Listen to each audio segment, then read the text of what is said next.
Halo, selamat pagi anak ibu, apa kabar? Ya, semoga anak ibu semuanya dalam keadaan sehat ya. Ketemu lagi dengan ibu Ade. Hari ini kita belajar IPA, tema yang ke-8, subtema 2. Nah, anak ibu coba silakan buka buku paket IPA-nya halaman 190. Nah, sudah dibuka, Nak? Ya, apa judulnya? Ya, faktor-faktor yang mempengaruhi siklus air. Ya, jadi di sini kita akan belajar faktor-faktor yang mempengaruhi siklus air. Jadi ada pun nanti indikator yang akan kita capai di dalam proses pembelajaran kita ada 2. Yang pertama, anak ibu nanti dapat menjelaskan faktor-faktor yang mempengaruhi siklus air. Kemudian yang kedua, anak ibu nanti dapat mengidentifikasi kegiatan manusia yang mempengaruhi siklus air.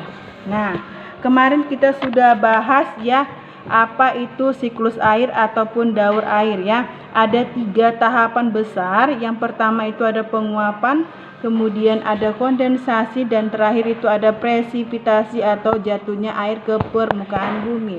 Nah, air itu nanti akan jatuh ke permukaan bumi ya, ke daratan kita ya, ada yang ke laut, ke danau maupun ke sungai ya Nak. Jadi air ini bisa tersedia di dalam permukaan bumi jika terjadinya siklus air ya.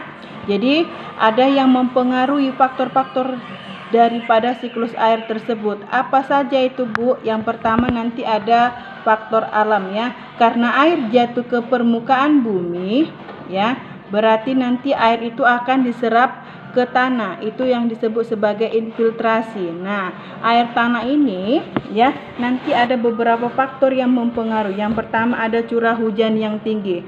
Jadi kalau curah hujan tinggi berarti airnya banyak, komposisi airnya banyak, maka air tanah tersebut akan banyak ya. Kemudian faktor yang kedua ya, material batuan. Nah, kamu tahu bahwa batu atau jenis-jenis batu itu sulit menyerap air. Nah, karena batu memiliki pori-pori, maka air nanti akan diserap melalui celah-celah. Jadi air itu tersimpan di dalam batuan. Nah, itu maksudnya ya. Kemudian yang ketiga, faktor yang ketiga ya, yang mempengaruhi siklus air itu adalah tingkat kemiringan lereng. Nah, kalau permukaan bumi kita ini kan ada dataran tinggi dan ada dataran rendah. Jadi kalau permukaan tanah kita miring, maka air itu nanti akan jatuh ke bawah. Nah, kamu tahu bahwa sifat benda cair itu mengalir dari atas ke bawah. Jadi faktor air tadi tidak akan terserap dengan sempurna, sehingga kalau semakin miring tingkat kelerengan itu, maka cadangan air itu akan semakin sedikit ya. Jadi lebih banyak dia di dataran rendah, air itu terserap dengan sempurna. Kemudian yang keempat itu adalah keberadaan vegetasi. Kamu tahu bahwa tumbuhan itu membutuhkan air untuk melakukan fotosintesis ya Nak ya, yang kemarin Ibu bahas. Jadi semakin banyak air jatuh ke dalam permukaan bumi, maka akan semakin banyak diserap oleh tumbuhan. Nah, itulah faktor-faktor alam ya yang mempengaruhi yang namanya siklus air. Kemudian yang kedua ya ada faktor manusia. Jadi siklus air ini juga dapat berdampak negatif ya kalau disengaja, berarti dibuat oleh manusia. Apa saja itu? Yang pertama, karena manusia itu menutup sebagian besar permukaan tanah. Kalau permukaan tanah ditutup melalui beton, apa yang terjadi? Tidak terjadi penyerapan, ya kan? Akibatnya apa? Siklus airnya akan terganggu. Kemudian yang kedua, apa itu? Menutup saluran air dengan semen.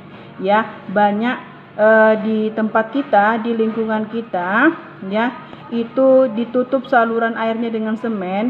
Memang ada dampak positifnya bagi kita bahwa untuk transportasi lebih nyaman. Tetapi apa dampaknya terhadap saluran air atau siklus air? Ya, air itu tidak terserap dengan sempurna oleh tanah. Akibatnya juga akan terjadi namanya banjir ya. Kemudian faktor yang ketiga, membangun gedung-gedung ya seperti pabrik ya atau lain sebagainya ya Nak ya. Jadi itu mempengaruhi yang namanya siklus air. Jadi ada dua faktor tadi Ibu sebutkan ya. Yang pertama itu faktor alam dan yang kedua itu adalah faktor manusia.